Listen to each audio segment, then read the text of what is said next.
সালাম ও দুরুদ আদায় করতেছি সেই মহামানব আপনার আমার নবী রহমাতুল লিল আলামিন, কিয়ামতের কঠিন মুসিবতের দিন যিনি আপনাকে আমাকে শাফায়াত করে জান্নাতে নেবেন, আদর্শবান নেতা।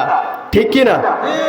আল্লাহ সুবহানাহু ওয়া তাআলা কুরআনুল কারিমে নিজেই বলেছেন, লাকাদ কানা লাকুম ফি রাসূলিল্লাহি উসওয়াতুন হাসানাহ। বলি সুবহানাল্লাহ। এটা কোনো মানুষের কথা, এটা কোনো নেতার কথা, কোনো এমপির কথা? স্বয়ং আমার রব বলেছেন রাসূলের আদর্শই হলো তোমাদের জন্য উত্তম আদর্শ। বলি সুবহানাল্লাহ। সম্মানিত হাজিরিন, সেই মহামানবের প্রতি আমরা সালাম ও দুরূদ পেশ করতেছি। সকলে বলি সাল্লাল্লাহু আলাইহি ওয়াসাল্লাম। উপস্থিতি, আমি যদি বলি আপনারা কেমন আছেন, আপনারা কেমন আছেন? আলহামদুলিল্লাহ, আমরা ভালো নেই। কেন নেই? বিশ্বনবীর হাদিস, রাসূল সাল্লাল্লাহু আলাইহি ওয়াসাল্লাম বলেছেন, সমগ্র মুসলিম উম্মাহ হলো একটা শরীরের ন্যায়। আমি যে কথা বলবো কথাটা বোঝার চেষ্টা করবেন। সমগ্র মুসলিম উম্মাহ, এই পৃথিবীতে যারাই এসেছে সকল মুসলিম উম্মাহ হলো একটা শরীরের ন্যায়। কিসের ন্যায়? শরীরের কোনো অংশ যদি কেটে যায়, ধরেন আপনার আঙ্গুল কেটে গেল, এই ব্যথাটা সমস্ত শরীর অনুভব করে কি করে না? আপনার পা কেটে গেল বা যে কোনো একটা আঘাত, উচট খেয়েছেন, এরপরেও এই ব্যথা আপনার সমস্ত শরীর অনুভব করে কি করে না? রাসূল সাল্লাল্লাহু আলাইহি ওয়াসাল্লাম বলছেন, কোন মুসলিম জাতি যদি বিপদে থাকে, কোন মুসলিম জাতি যদি সমস্যায় পড়ে যায়, কোন মুসলিম জাতি যদি বিপদাচ্ছন্ন হয়ে যায়, তাহলে কোন মুসলমান তার দেখে ভালো থাকতে পারে? আজকে ফিলিস্তিনের দিকে তাকায় দেখেন, সেই 1450 বছর পূর্বে বিশ্ব নবী সাল্লাল্লাহু আলাইহি ওয়াসাল্লাম যেভাবে বুকে পেটে পাথর বেঁধে দিন কাটিয়েছেন, আজকে সেই ফিলিস্তিনের ছোট ছোট বাচ্চারা ক্ষুধার তাড়নায় পেটে পাথর বেঁধে 1450 বছরের পূর্বের কথা আমাদেরকে মনে করিয়ে দিচ্ছে। কথা বলেন ঠিক কিনা? আজকে আমরা মুসলমান ঈদের দিন কোরমা, পোলাও, বিরিয়ানি খাচ্ছি, অথচ তাদের দিকে তাকানোর মতো সময় আমাদের নাই। কথা বলেন ঠিক কিনা? আমরা আবার মুসলমানের দাবি করি, আমরা আবার মুসলমানের পরিচয় দেই। কথা বলেন ঠিক না বা ঠিক? কিছু মানুষ কালেকশন করে, কিছু টাকা ধার্য করে তাদের কাছে পাঠাচ্ছে তাদের খাবারের জন্য।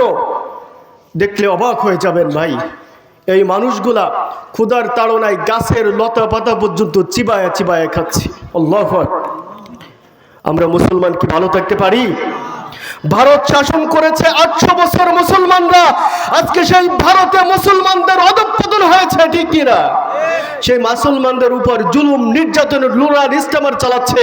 তার একমাত্র কারণ আমাদের কিছু সংখ্যক মুসলমান ওই বাতিলের সঙ্গে হাত মিলায়া তাদেরকে উপরে রেখে এই সমস্ত মুসলিম নির্যাতনের উপর রোলাম ইস্তেমার চালিয়ে আজকে তাদের নিমিষেই শেষ করে দিচ্ছে। কথা বলেন ঠিক কিনা? এখান থেকে আমাদের ফিরে আসতে হবে। ফিরে আসতে হলে রাসূলের হাদিস, মহান রবের কোরআন আপনাকে আমাকে ফলো করতে হবে। রাজি আছি তো ইনশাল্লাহ? ও ভাই, আজ আছি কাল থাকবো। গত বছর যারা ঈদের নামাজ পড়েছে, আজকে কি তারা অনেকেই পড়তে পেরেছে? আপনি আমি কালকে পর্যন্ত বাঁচবো কিনা তার কোনো গ্যারান্টি আছে? নাই। আসেন, আমাদের রাষ্ট্র ব্যবস্থাকে সাজাতে হবে ইসলাম দিয়া। কি দিয়া? এখানে ইসলামের পরিবেশ, তাই সকলেই শান্তভাবে বসে আছে। কথা বলেন ঠিক কিনা? কিন্তু এখানে যদি গানের প্যান্ডেল হতো, এক একজন এক এক ভাগে বিক্ষিপ্ত অবস্থায় নাচানাচি শুরু করে দিত। কথা বলেন ঠিক কিনা? মহিলা আর পুরুষ একজন আরেকজনের সাথে লেগে যে এই ডান্সগুলো দেখত। কিন্তু ইসলামী পরিবেশ বজায় হওয়ার কারণে দেখেন মহিলারা একদিকে, পুরুষরা আর একদিকে। সুবহানাল্লাহ। এটা কার বিধান? আল্লাহর বিধান। উপস্থিতি, এই জন্য আমরা কেউ বাঁচবো না, সকলকে চলে যেতে হবে।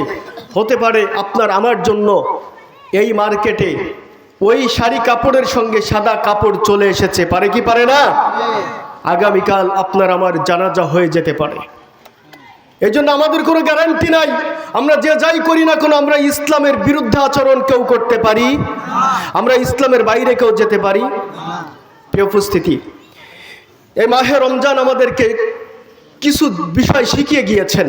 মাহে রমজান আমাদের কিছু কোয়ালিফিকেশন দেখিয়ে গিয়েছেন। যেমন আসেন আমি রমজানের আলোচনা দিয়েই আমার কথা শুরু করতে যাচ্ছি ইনশাল্লাহ।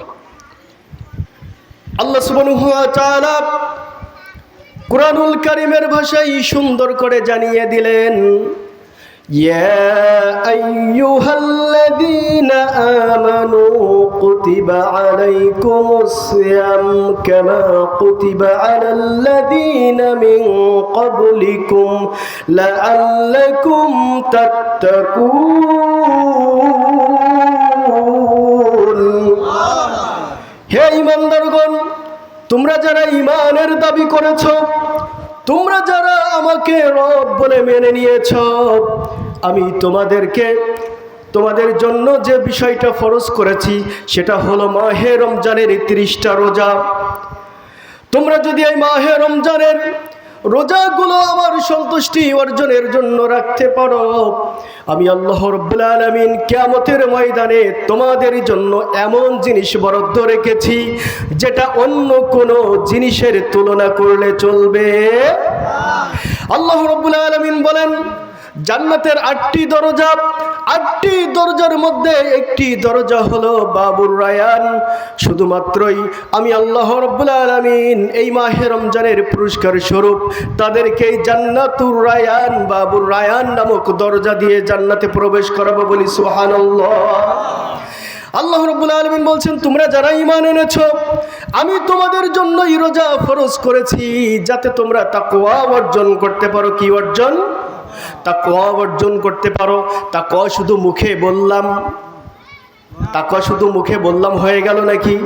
তাকওয়া শব্দের অর্থ হলো, আল্লাহ সুবহানাহু ওয়া তাআলা বলছেন, তাকওয়া যদি অর্জন করতে হয় সর্বপ্রথম আমি আল্লাহর ভয় করতে হবে। কাকে ভয় করতে হবে?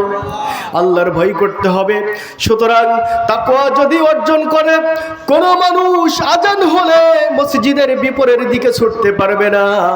আজান হওয়ার সঙ্গে সঙ্গে ঈমানের দাবি যদি আমরা করে থাকি, সব কাজ বাদ দিয়ে আগে মসজিদে যেতে হবে। কথা বলেন ঠিক কিনা? যদি কোনো ব্যক্তি এই ঈমানের দাবি করে, তাহলে সমাজের যত অন্যায় অশ্লীল কাজ রয়েছে এই মানুষটার দ্বারা আর হবে? কথা বলেন হবে? হবে না। রমজান আমাদেরকে 2টা জিনিস শিখিয়ে গিয়েছেন।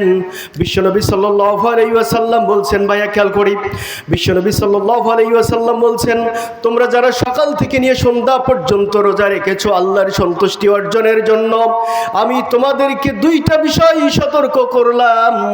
একটা বিষয় হলো, রোজা অবস্থায় কোনো মতে মিথ্যা বলা যাবে। কথা বলেন যাবে? রাসূল বলেছেন, যদি কোনো ব্যক্তি রোজা অবস্থায় মিথ্যা বলে, তার পানাহার ত্যাগ করার কোনো প্রয়োজন নাই। যদি রোজা অবস্থায় মিথ্যা বলে, এই রোজা আল্লাহর দরবারে গ্রহণযোগ্য হবে না। তাহলে আমরা মনে করি যারা রোজা রেখেছে কেউ এই 30 দিনে মিথ্যা বলে নাই। কথা বলেন ঠিক কিনা? আমরা কেউ মিথ্যা বলি নাই। যদি বলি, আল্লাহর দরবারে আমাদের রোজা গ্রহণযোগ্য হবে না। দ্বিতীয় নম্বর হলো, রাসূল সাল্লাল্লাহু আলাইহি ওয়াসাল্লাম বলেছেন, তোমরা যারা আল্লাহর সন্তুষ্টি অর্জনের জন্য রোজা রেখেছ, রোজা অবস্থায় তোমরা যদি নামাজকে ছেড়ে দাও, তাহলে এই রোজা আল্লাহর দরবারে গ্রহণযোগ্য হবে না। তাহলে বোঝা যায়, যদি এই কথার পরে আমরা ইস্তেকামত থাকি, তাহলে রোজা অবস্থায় আমরা কেউ নামাজ ছাড়ি নাই। তাহলে আল্লাহ বলেছেন, তোমরা তাকওয়া অর্জন করো, খোদা ভীতি, আল্লাহর ভয় অর্জন করো। তাহলে আল্লাহর ভয় অর্জন করতে হলে এই 2টা বিষয় আমরা পরিহার করেছি। কথা বলেন ঠিক কিনা? যদি পরিহার করে থাকি, তাকওয়া অর্জন করার অর্থ হলো এই, আমার বাস্তব জীবনে আমি এর বিপরীত আর যেতে পারবো। তাহলে রমজান মাসে মিথ্যা বলি নাই, বাকি 11 মাসে মিথ্যা বলা যাবে? কথা বলেন যাবে? মিথ্যা বলা যাবে না। বাকি 11 মাস এই নামাজকে ছেড়ে দেওয়া যাবে না। তাহলে এই রমজানের শিক্ষা হলো, আমরা মিথ্যা বলবো না, আমরা কেউ নামাজ ছাড়বো না। কিসের শিক্ষা? কিসের শিক্ষা? রমজানের শিক্ষা। রাজি আছি তো ইনশাল্লাহ? প্রিয় উপস্থিতি, আসেন আমি মহাগ্রন্থ আল কোরআন থেকে সূরা তাওবা আয়াত নম্বর 20, আমি যে আয়াতে কারিমা তেলাওয়াত করেছি স্বল্প সময়ে আজান, এশার আজান পর্যন্ত আমি আলোচনা করব। এলোমেলো অবস্থায় যতটুকু কথা বললে আল্লাহ সুবহানাহু ওয়া তাআলা আমাদেরকে আমল করার, পালন করার তৌফিক দান করে, ততটুকু পর্যন্ত আলোচনা করবো ইনশাআল্লাহ। প্রিয় উপস্থিতি, আল্লাহ রাব্বুল আলামিন মহাগ্রন্থ আল কোরআনে সুন্দর করে বলছেন, ইয়া আইয়ুহাল্লাযীনা আমানু ওয়া হাযারু ওয়া জাহাদু ফী সাবিলিল্লাহি বিআমওয়ালিহিম ওয়া আনফুসিহিম আযামু দারাজাতান ইনদাল্লাহ উলাইকা হুমুল ফাইজুন। আল্লাহ রাব্বুল আলামিন বলছেন, আমি তোমাদেরকে শ্রেষ্ঠের মর্যাদা দান করব। কিসের মর্যাদা? আচ্ছা বলেন তো, এই এলাকার, আমি আজকের কথা বলি, আমাদের মাহফিলে যিনি সভাপতি, ইনার সম্মান কম না বেশি? ইনি আমাদের সমাজের লোক না? উনি যদি ওইখানে বসতেন তাহলে সম্মান কি বাড়তো? বাড়তো না। এই চেয়ারে বসার কারণে উনার সম্মান যিনি বাড়িয়ে দিয়েছেন তিনি কে? আল্লাহ। আল্লাহ বলছেন, ঠিক আমি তোমাদের শ্রেষ্ঠতম মর্যাদা দিব। কি দেব? শ্রেষ্ঠতম মর্যাদা দিব যদি তোমরা 4টা কাজ করতে পারো। কয়টা কাজ? 4টা কাজ। আর শ্রেষ্ঠতম মর্যাদা যদি কোনো ব্যক্তি পেয়ে যায়, আল্লাহ রাব্বুল আলামিন তার জন্য বলছেন তারাই হবে সফল কাম। তারা কি কাম? সফল কাম।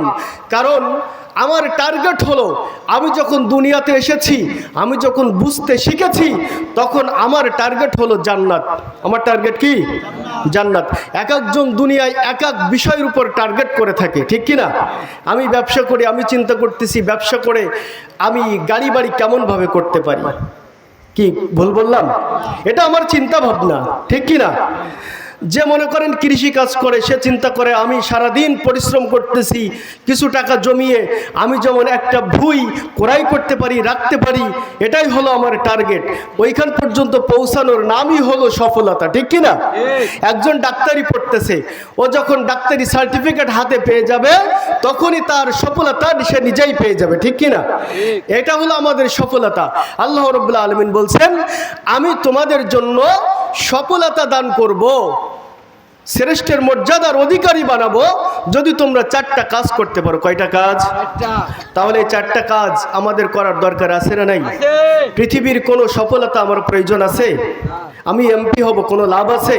আমি প্রধানমন্ত্রী হব, কোনো লাভ আছে? আমি প্রধানমন্ত্রী হব, আমার ভিতরে যদি দিন না থাকে, আমার ভিতরে যদি ইসলাম না থাকে, আমার কোনো মূল্য না আছে? একজন ভ্যান চালক যদি তার ভিতরে দিন থাকে, তার ভিতরে ঈমান থাকে, তাহলে ওই ব্যক্তি আল্লাহর কাছে মর্যাদাবান। কথা বলেন ঠিক কিনা? প্রিয় উপস্থিতি, তাহলে 4টা কাজ করতে হবে। কয়টা কাজ?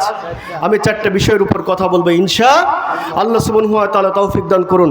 এই 4টা গুণাবলী আপনাকে আমাকে অর্জন করতে হবে যদি আমরা জান্নাতে যেতে চাই, আল্লাহর কাছে শ্রেষ্ঠের মর্যাদার অধিকারী হতে চাই। কথা বলেন ঠিক কিনা?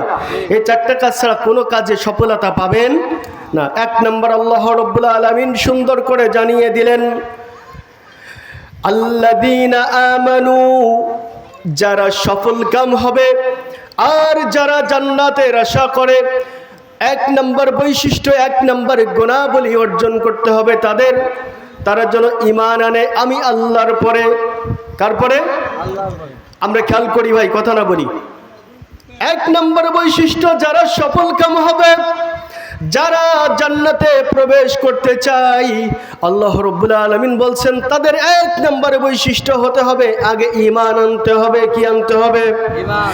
এমন ঈমান আনতে হবে যে ঈমান এনেছেন সাহাবা আজমাইনরা। আজকে আমি যদি বলি আমাদের কারো ঈমান নাই, এখান থেকে বাড়ি পর্যন্ত যেতে পারবো? কথা বলেন, পারবো? আমরা প্রত্যেকে ঈমানের দাবিদার কিনা? প্রিয় উপস্থিতি, ঈমানের দাবিদার যদি হয়ে থাকি, আল্লাহ রাব্বুল আলামিন বলছেন যদি কোনো ব্যক্তি ঈমানদার বলে দাবি করে, আমি আল্লাহ রাব্বুল আলামিন অবশ্যই অবশ্যই তার উপর পরীক্ষা দিয়ে দিব। বলি সুবহানাল্লাহ। পরীক্ষা ছাড়া কোনো ব্যক্তি ঈমানের উপর অটল অবিচল থাকতে পারে না। আসেন, সাহাবা আজমাইনরা কেমন ভাবে ঈমানের পরীক্ষা দিয়েছেন ছোট্ট করে একটু গল্প বলি।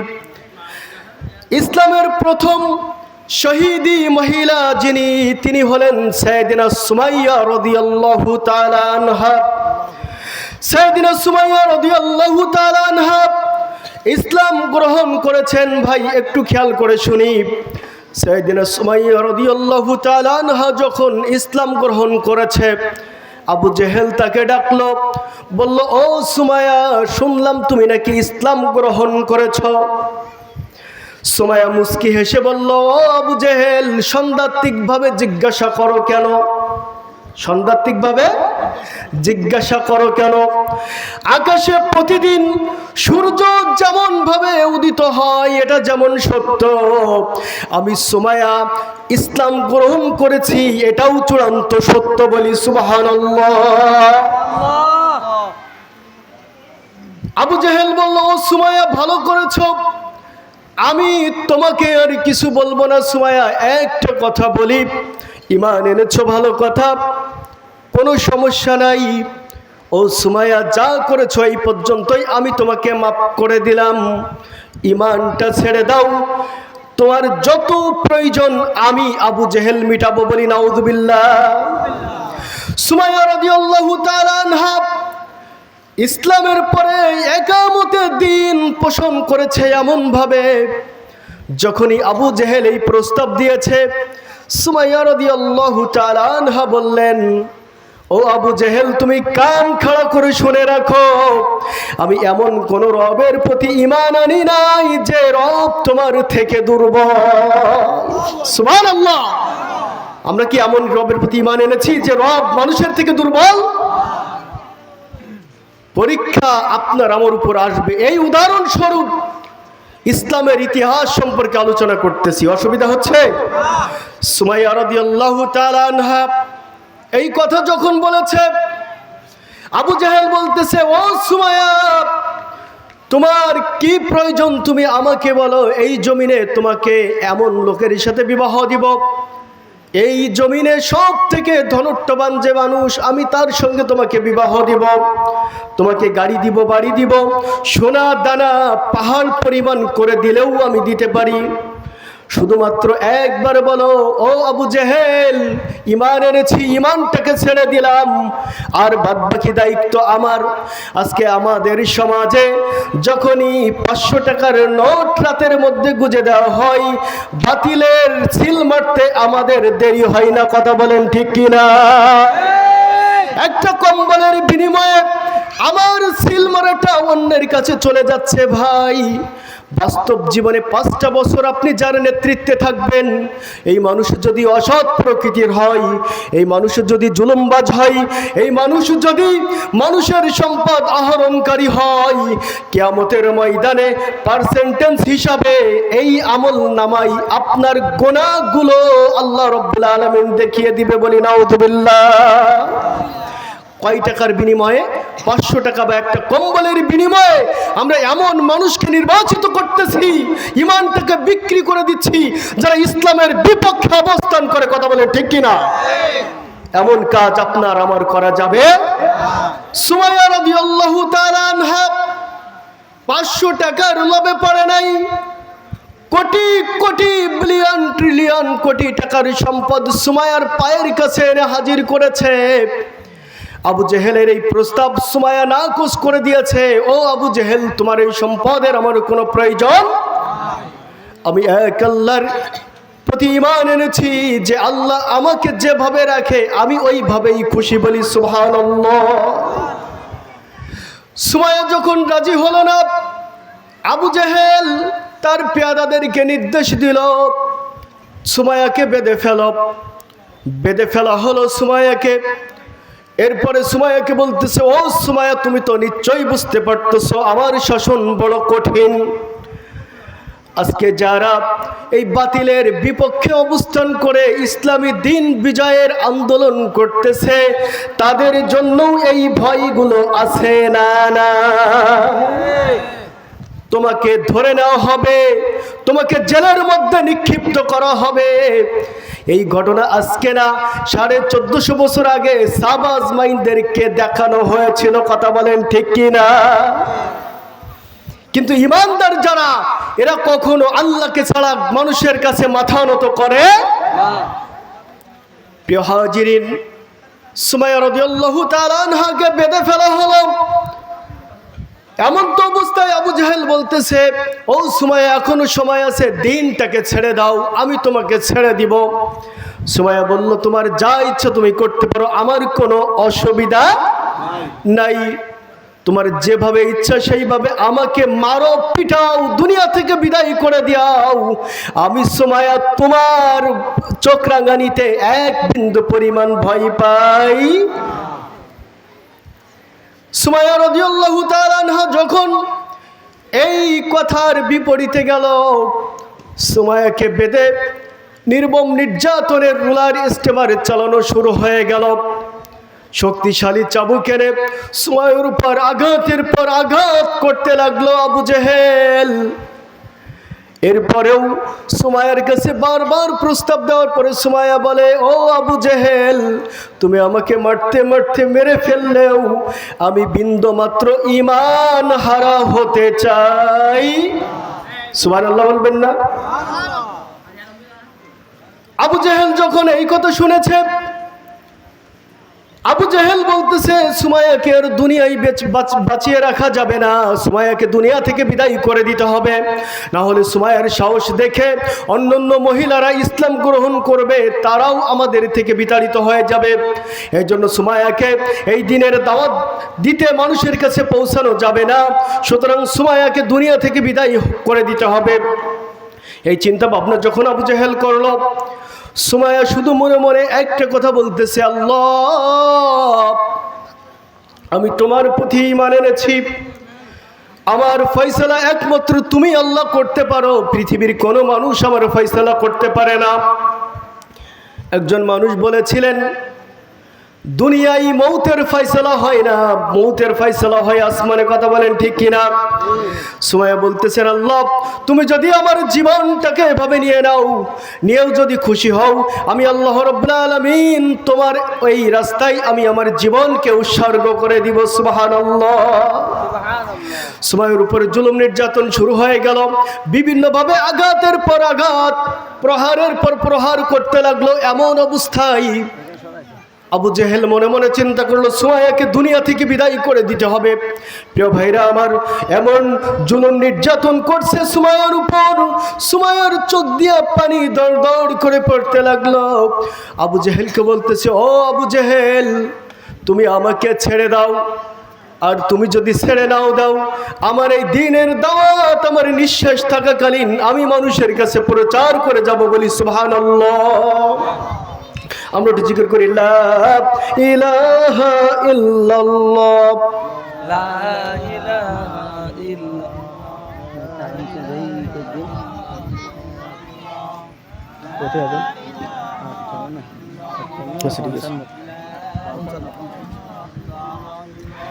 লা ইলাহা ইল্লাল্লাহ, জোরে লা ইলাহা ইল্লাল্লাহ, লা ইলাহা ইল্লাল্লাহু মুহাম্মাদুর রাসূলুল্লাহ সাল্লাল্লাহু।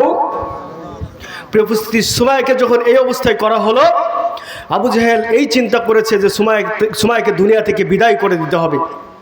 আজকে দেখেন, এমনি করেই বাংলাদেশে যারা কোরআনের দ্বীন প্রচারে ব্যস্ত, সেই সমস্ত মানুষদেরকে দুনিয়া থেকে বিদায় করে দেওয়ার এক ষড়যন্ত্র চলতেছে। কথা বলেন ঠিক কিনা? কারণ বাতিল চায় না মাঠে ময়দানে কোরআনের দাওয়াত পৌঁছায় যাক। কথা বলেন ঠিক না বা ঠিক? প্রিয় উপস্থিতি, আজকে এই আলেম সমাজ এসেছে তোমাদের মুক্তির জন্য। কাদের মুক্তির জন্য? তোমাদের মুক্তির জন্য। তোমরা বিপদগামী হয়ে যাচ্ছ, জাহান্নামের দিকে যাচ্ছ। এই মানুষগুলা পকেটের খেয়ে, নিজের খেয়ে তোমাদেরকে দাওয়াত দিচ্ছে। কেন দিচ্ছে? আল্লাহ রাব্বুল আলামিন তাদেরকে দায়ী করেছেন, এই জন্যই তোমাদেরকে দাওয়াত দিয়া জান্নাতের পথ দেখানোর ব্যবস্থা করছে। কথা বলেন ঠিক কিনা? আসলে এরা কখনো বুঝতে চায়? দুনিয়ার সামান্য লোভ লালসা এদেরকে এমনভাবে গ্রাস করেছে, আজকে যদি ক্ষমতাচ্যুত হয় তাহলে বড় বড় সম্পদের মালিক হওয়া যাবে। প্রিয় উপস্থিতি, ইতিহাসের দিকে লক্ষ্য করে দেখা যায়, যত বড় বড় কাফের মুশরিকরা এসেছে, সম্পদ আল্লাহ তাদেরকে দিয়েছে, কিন্তু তারা ভোগ করে সর্বশেষ জাহান্নামের কীট হয়েছে। কথা বলেন ঠিক কিনা? এজন্য আপনাকে আমাকে আল্লাহ সম্পদ দিক আর না দিক, আমার জীবন ব্যবস্থা একজনের জন্য ব্যয় করতে হবে। তিনি কে? 500 টাকার বিনিময়ে আমার এই ইমানটাকে বিক্রি করা যাবে? বলতেছিলাম সুমাইয়া রাদিয়াল্লাহু তাআলা আনহার কথা, কি নির্মমভাবে শহীদ করা হয়েছে সুমাইয়া রাদিয়াল্লাহু তাআলা আনহাকে। প্রিয় উপস্থিতি, সুমাইয়া রাদিয়াল্লাহু তাআলা আনহাকে বাঁধা হয়েছে 2 পা 2 হাত। আবু জেহেল প্রস্তুতি নিয়েছে সুমাইয়াকে দুনিয়া থেকে বিদায় করে দিবে, বল্লম নিয়েছে হাতে। বল্লমটা নিয়ে সুমাইয়াকে বলতেছে, ও সুমাইয়া, এখনো পর্যন্ত সময় আছে, দিন ছেড়ে দাও, কালেমা ছেড়ে দাও, মুহাম্মাদের কালেমা ছেড়ে দাও, আমি তোমাকে ছেড়ে দেব। সুমাইয়া রাদিয়াল্লাহু তাআলা আনহা বললেন, ও আবু জেহেল, এখনো সর্বশেষ আমি বলতেছি, তুমি যদি মেরেও ফেলো আমি দিন ছাড়বো, ঈমান এনেছি, ঈমান ছাড়বো না। এই কথা শোনার সঙ্গে সঙ্গে আবু জেহেল বল্লমটা নিয়ে সুমাইয়ার এমন জায়গায় আঘাত করলেন, সাইয়েদনা সুমাইয়া রাদিয়াল্লাহু তাআলা আনহা লজ্জা স্থানের কাছে যে আঘাত করে বল্লমটা ঢুকায়া দিলেন। বলি নাউযুবিল্লাহ। নির্মমভাবে আঘাত করার পর রক্তক্ষরণ এমন ভাবে হতে লাগলো, সুমাইয়া রাদিয়াল্লাহু তাআলা আনহা চোখের পানি ছেড়ে দিয়েছে। বলতেছে, আল্লাহ, আমি তোমাকে ভালোবাসার কারণে আবু জেহেল আজকে নির্মমভাবে নির্যাতন করে দুনিয়া থেকে আমাকে বিদায় করে দিচ্ছে। আল্লাহ, আমার কোনো আফসোস নাই, কিন্তু আল্লাহ, তোমার পরে ঈমান এনেছি, তোমাকে ভালোবেসেছি। আমি মৃত্যুর আগে আমার এতটুকু আফসোস, আমি কি আমার এই চামড়ার চোখে আমার রবকে দেখতে পাবো না? বলি সুবহানাল্লাহ। সুমাইয়া রাদিয়াল্লাহু তাআলা আনহা যখন এইভাবে ফরিয়াদ করতেছে, আরশে আজিম থেকে আল্লাহ রাব্বুল আলামিন সাইয়েদনা জিবরাইল আমিনকে বলতেছে, ও জিবরাইল, আমাকে ভালোবেসে সুমাইয়া জীবনটা দিয়ে দিচ্ছে রে জিবরাইল। আমার বন্ধু আমার ভালোবাসার জন্য, আমার খুশির জন্য জীবন দিচ্ছে এবং আমাকে বারবার বলতেছে তার সঙ্গে দেখা করার কথা। ও আবু জেহেল, ও জিবরাইল, এখন আমার বন্ধুর বাড়ি যাব, আমি কি হাদিয়া নিয়ে যাব? কারণ দুনিয়াতে কোনো মানুষ যদি বন্ধুর বাড়ি বেড়াইতে যায়, ঈদের দিন যদি কেউ মেহমানের বাড়ি বেড়াইতে যাই, 1 কেজি মিষ্টি বা ফল হাতে করে নিয়ে যায় কি যায় না? আমার আল্লাহ বলতেছে, ও জিবরাইল, আমি আমার বন্ধুর সঙ্গে সাক্ষাৎ করতে যাব জমিনে, আমি কি হাদিয়া নিয়ে যাব? সুবহানাল্লাহ বলবেন না? এই জীবন সার্থক কিনা? কথা বলেন, সার্থক কিনা? ঈমান আনার পরে পরীক্ষা দিয়েছেন, এই পরীক্ষায় খুশি হয়েছেন যিনি, তিনি কে?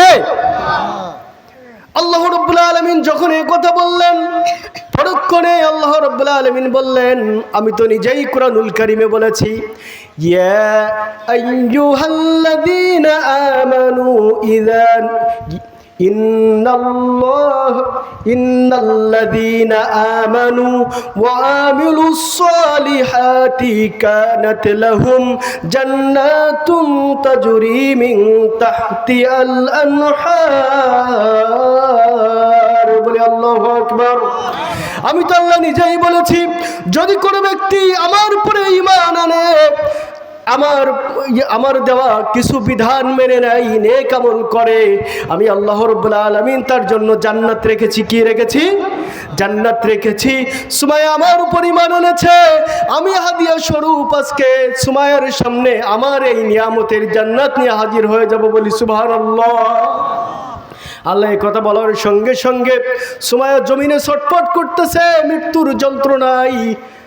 ওদিকে আল্লাহ রাব্বুল আলামিন সাইয়েদনা জিবরাইল আমিনকে বলতেছে, জিবরাইল আমিন, চলো সুমাইয়ার সামনে হাজির হয়ে যাই। সুবহানাল্লাহ। আল্লাহ রাব্বুল আলামিন জান্নাতটা হাতে করে নিয়ে সুমাইয়ার সামনে হাজির হয়ে গেলেন। সুমাইয়া কাঁদতেছিলেন, চোখের পানি অঝরে ঝরতেছিল। এই কাফের মুশরিকরা দেখতেছে সুমাইয়া দুনিয়া থেকে বিদায় নিবে, এমন অবস্থায় কাঁদতেছে। হঠাৎ করে দেখে সুমাইয়ার মুখে মুস্কি হাসি। সুবহানাল্লাহ। সুমাইয়ার মুখে মুস্কি হাসি। কাফের মুশরিকরা বলতেছে, কি ব্যাপার? সুমাইয়া মৃত্যুর যন্ত্রণায় ছটফট করতেছে, আবার কেন হাসে? বুঝতে পারলাম না। বলতেছে, ও সুমাইয়া, মৃত্যুর যন্ত্রণায় কি তুমি পাগল হয়ে গেলা? কিন্তু মালিক তো দেখা দিয়েছে, কথা বলেন ঠিক কিনা? সুমাইয়া বলতেছে, ও কাফের মুশরিকরা, তোমরা যেটা দেখতেছো আমি সেটা দেখি না, আমি যেটা দেখতে পাচ্ছি তোমরা সেটা দেখতে পাচ্ছ না। আমার এই জীবনটা আজকে সার্থক হয়েছে, ঈমান আনা সার্থক হয়েছে। আমি যাকে ভালোবেসে ঈমান এনেছি, আমার মৃত্যুর পূর্বে যাকে আমি ডেকেছি, পৃথিবীর কোনো রাজা বাদশা নাই, এই জমিন আসমানের রাজা বাদশা যিনি, স্বয়ং আমার রব জান্নাত নিয়েই আমার সামনে হাজির হয়ে গিয়েছে। সম্মানিত হাজিরিন, এই কথা শুনে কাফির মুশরিকরা হতবাক হয়ে গেল। সুমাইয়া কি বলে? একটু অবসরে সুমাইয়া রাদিয়াল্লাহু তাআলা আনহা দুনিয়া থেকে বিদায় নিয়ে চলে গেলেন। প্রিয় উপস্থিতি, এই মর্মান্তিক অবস্থায় সুমাইয়া রাদিয়াল্লাহু তাআলা আনহাকে পরীক্ষা দিতে হয়েছে, কথা বলেন ঠিক কিনা? তাহলে ঈমান আনার পরে আমি মুসলিম দাবি করি, ঈমানদার দাবি করি, আমাদের উপর পরীক্ষা আছে না নাই? কথা বলেন আছে না নাই?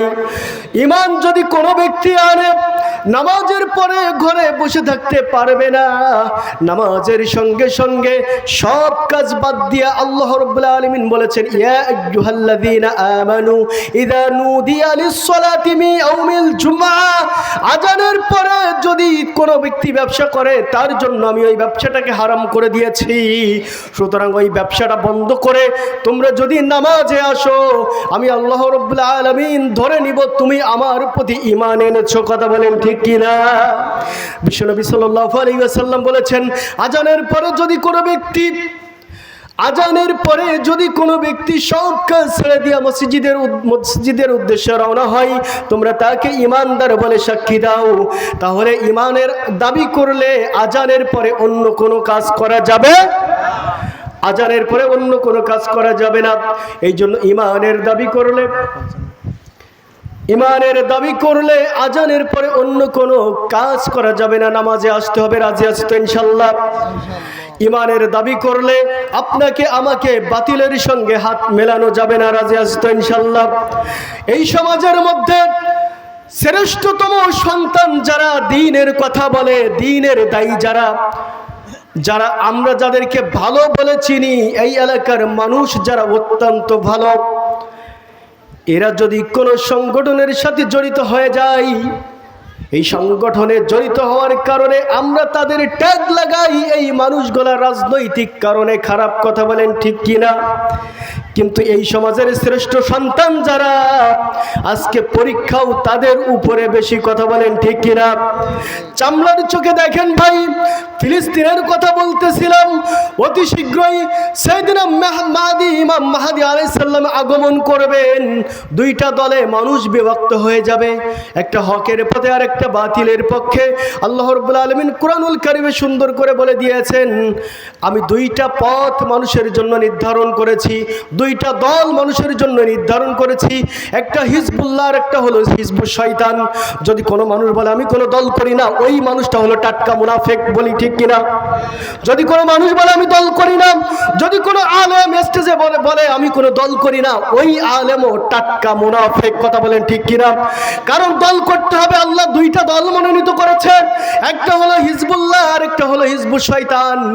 আমরা যারা দেখি, যারা মসজিদে নামাজ আদায় করে, যারা দ্বীনের দাওয়াত দেয়, যারা ওই পন্থায় রাজনীতি করে, এরাই হলো হকের পথে, কথা বলেন ঠিক কিনা? আর যারা দ্বীনের দাওয়াত দেয় না, ইসলামের বিরুদ্ধাচরণ করে, বুঝতে হবে এরা হকের পথে না, এরা হলো বাতিলের পথে, কথা বলেন ঠিক কিনা? আমাদের দুইটা দল চিনে, ইমাম মাহদী আলাইহিস সালাম দুনিয়াতে আগমন করবে, দুইটা দল বিভক্ত হয়ে যাবে, নসিব ওই ব্যক্তির খুলে যাবে যারা আলেম ওলামার সঙ্গে থাকবে, বলি সুবহানাল্লাহ। যারা আলেমদের সঙ্গে থাকবে, কারণ রাসূল বলেছেন আল উলামা ওয়ারাসাতুল আম্বিয়া, উলামারা আলেমরাই হলো আমার ওয়ারিস। কার ওয়ারিস? রসুলের ওয়ারিস এই উলামা আলেম সমাজ যেভাবে আপনাকে আমাকে দিক নির্দেশনা দিবে আমাদেরকে সেইভাবেই চলতে হবে। কথা বলেন ঠিক কিনা?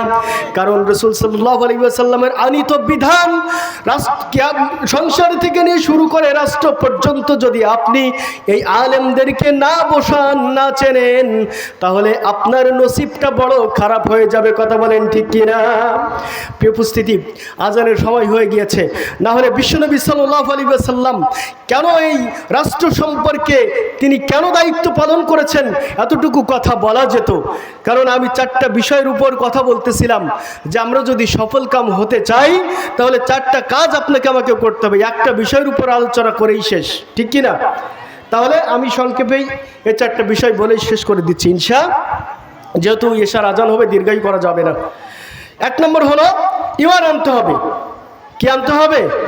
ঈমান আনতে হবে। সাহাবা আজমাইনদের মতো। কাদের মতো? সাহাবা আজমাইনদের উপর জুলুম নির্যাতনের রোলার ইস্তেমার চলেছে। সাইয়েদনা বেলাল রাদিয়াল্লাহু তাআলা আনহুকে মরুভূমির উত্তপ্ত বালির উপরে শোয়াই দিয়ে দিব্যাটা কেটে নেওয়া হয়েছে। তারপরেও ওই কাটা দিব্যা দিয়ে একজনের শাহাদা পড়েছে। তিনি কে? ঈমান ছাড়ে নাই। কথা বলেন ঠিক কিনা? সাহাবা আজমাইনরা বলেছে বেলাল তুতলাভাবে কথা বলে, মানুষ হাসাহাসি করে, তাকে কালো পাহাড় বলে। বিশ্বনবী বলেছে, ও আমার সাহাবীরা, তোমরা বেলালকে কালো পাহাড় বলো না, কারণ আমি যে মসজিদের ইমাম বেলাল সেই মসজিদের মুয়াজ্জিন। বলি সুবহানাল্লাহ। মানুষ কালো কুৎসিত, তাতে কি হয়েছে? তার ঈমান যদি মজবুত থাকে, ঈমান যদি পরিষ্কার থাকে, কিয়ামতের ময়দানে আল্লাহ রাব্বুল আলামিন তার জীবন ব্যবস্থা সুন্দর করে দিবেন। সুবহানাল্লাহ। আমি গরিব ভ্যান চালাই, তাই বিদায় কি আমি রাষ্ট্রপ্রধান হতে পারবো? পারবো। কথা বলেন ঠিক কিনা? আমি দ্বীনের দাওয়াতের কাজ করতে পারবো, কোরআনের কাজ করতে পারবো, কোরআনের খেদমত করতে পারবো। কোনো অসুবিধা আছে? আমি এই এলাকার সন্তান, এই কোরআনের দাওয়াত মানুষের কাছে পৌঁছাতে পারবো না? প্রিয় উপস্থিতি, 2 নম্বর হলো হাজারু হিজরত করতে হবে। কি করতে হবে? সাহাবা আজমাইনরা বিশ্বনবী পর্যন্ত হিজরত করেছেন। আমাদেরকে হিজরত করে এক স্থান থেকে অন্য স্থানে যে দ্বীনের দাওয়াত দিতে হবে। রাজি আছো তো ইনশাআল্লাহ? 3 নম্বর, আল্লাহ রাব্বুল আলামিন বলছেন ওয়া জাহাদু ফি সাবিলিল্লাহ। আল্লাহর রাস্তায় তোমার জান দিতে হবে। কি দিতে হবে? কি দিতে হবে? জান দিতে হবে। এবং 4 নম্বর, তোমার মাল খরচ করতে হবে। কার রাস্তায়? এই 4টা বিষয় যদি আপনি আমি মেনে নিতে পারি, কিয়ামতের ময়দানে আমরাই সফল কাম। কথা বলেন ঠিক কিনা? দিন বিজয়ের আন্দোলনে আপনার 10 টাকা দিতে পারবেন না? কথা বলেন। জান দেব, জান না দিলে আমি কিয়ামতের ময়দানে সফল কাম হতে পারবো না। এটা কোরআনের কথা, আমার কথা।